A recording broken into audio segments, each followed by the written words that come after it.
I've got games, so many games, I don't know what to do with all these games. And if you just want to chat, let's talk in bits and bytes, cause I'm down like that.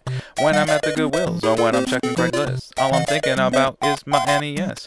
It's just something to do, it's like the passing of time. Without further ado, let's end this rhyme.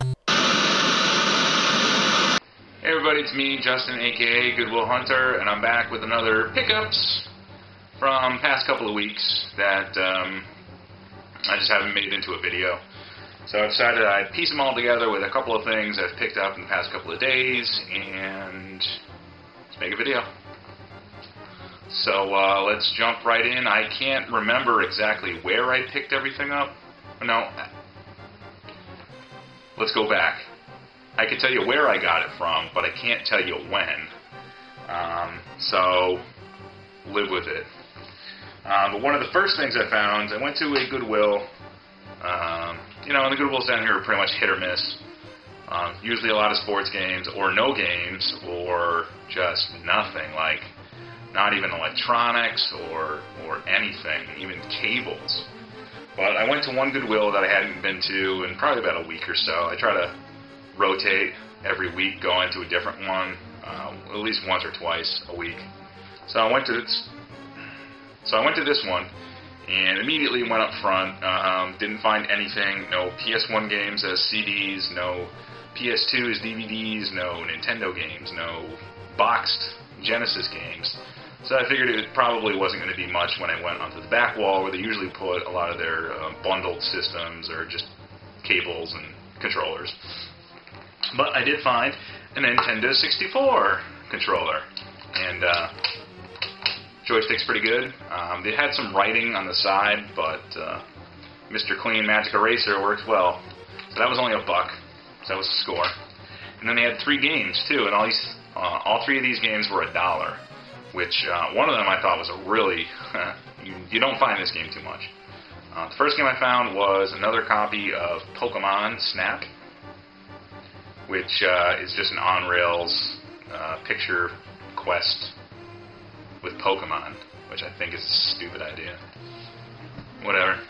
The next one is one of my all-time favorite games on the Nintendo 64. I love this, and I could have played this with my friend just for hours, but it's NFL Blitz.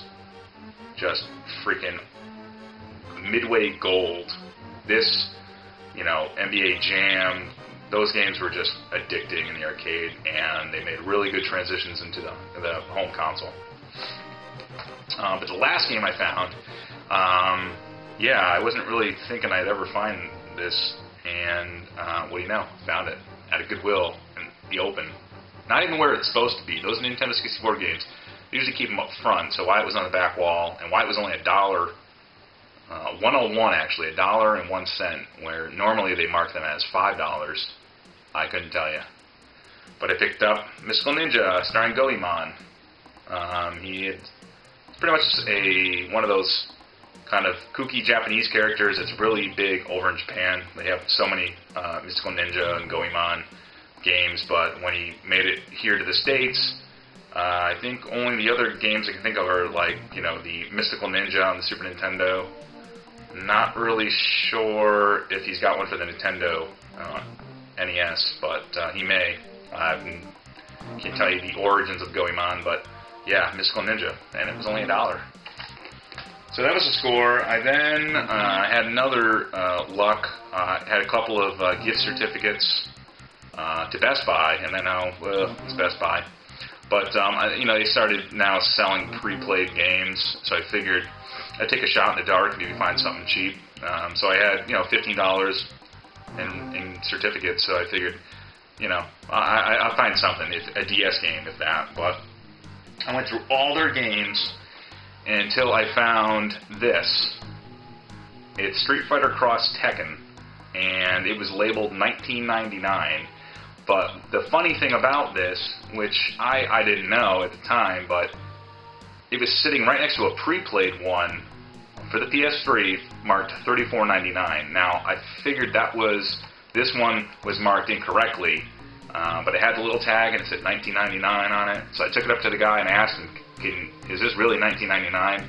He looked at me and he was kind of doubtful too. But sure enough, he looked it up in the computer, and they're selling them now because obviously the sales for Street Fighter Cross Tekken haven't been so well, and they weren't projected the way I guess that they had thought. They're now selling them for $19.99.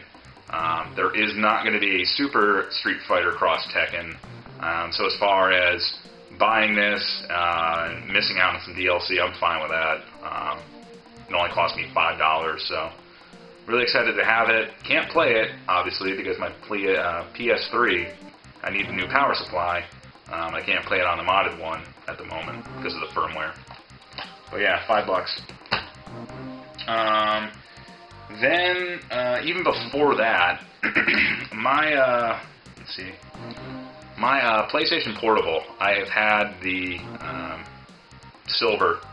This is a PSP 2000, and I'll show you what's happening. I've had this thing forever. The first one I had was the original PSP 1000, got rid of that one. I had a white PSP 2000, the Star Wars edition, but I got rid of that one to a friend, and then picked up the Jack and Daxter, I think, or was it Daxter? Can't remember. But it was one of them, and I've had that one for a while, and I've played so many games on it that now I don't know if you can even make this out, but if you can see, there's vertical lines. Pretty much started off as one. There's a whole line that's dead all the way over here, and then there's one in the middle, and then thus more. All I need to do is get a replacement LCD. You could buy them for like $25, I think. They're really easy to install because I'd like to keep it, only because it's the only one I have that's running the custom firmware, so I can play emulators on it, and I could play a couple other games like, where is it?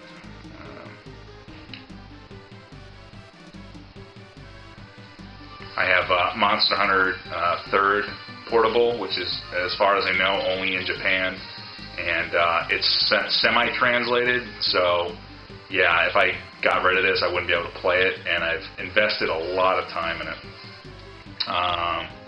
But yeah, so I need to get that replaced, but then I also wanted to play current games, and I can't. I tried to play Nights in the Nightmare, and you need you need firmware 6.0 or above to even play it. So I'm not going to install it on that one. So I went and I bought a PSP 3000 so I could play it. And I guess, well, I used to think that the PSP 3000 was only brighter, but I guess it's also got a faster processor inside.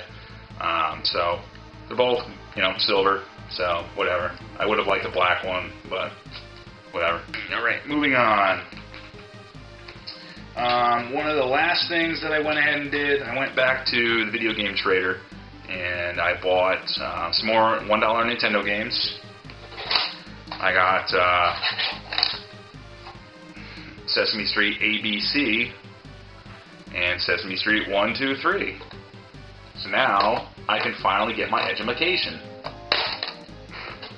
But then I also found another 2 Gyromites. You're probably saying, why do you keep buying Gyromites? Well, I buy the Gyromites because there are 5 screws, and they both have the Famicom adapters in them.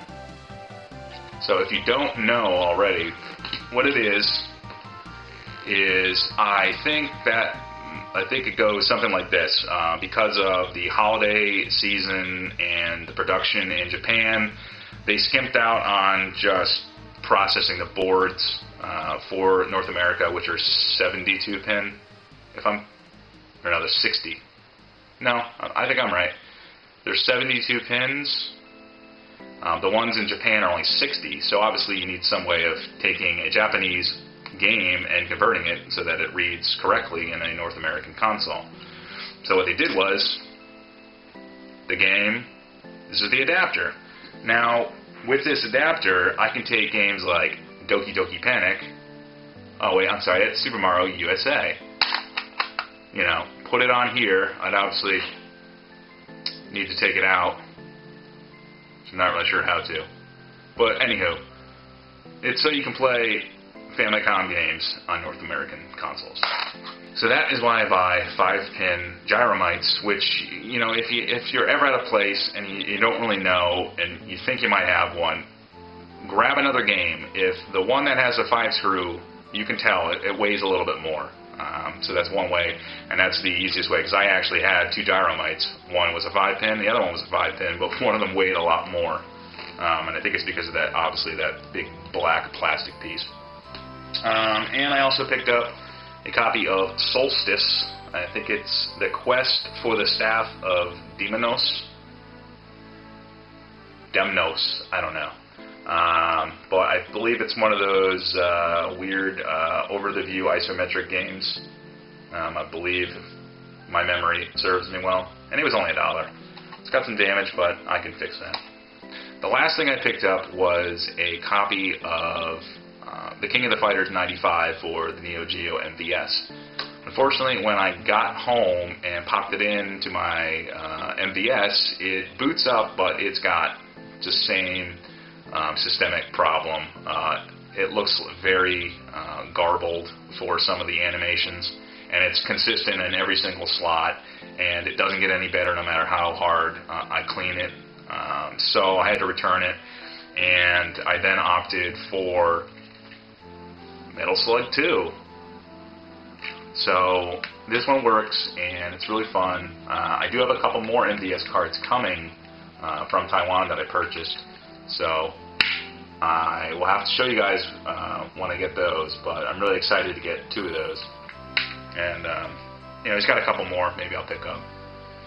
But those are all my pickups thus far, and, you know, I'll still be looking around, but I think I need to kind of put the brakes on for a little bit and maybe just focus on doing some more content instead of just showing you guys what I picked up. Maybe some things that I have in my collection and not too many people are aware of, or just general workarounds for you know, getting not free stuff, but you know, using what you have to kind of get a good feel for some of the games that you may be collecting for, and some of the systems that you have already, without trying to break the bank. So anywho, enough of me rambling. Thanks as always, guys.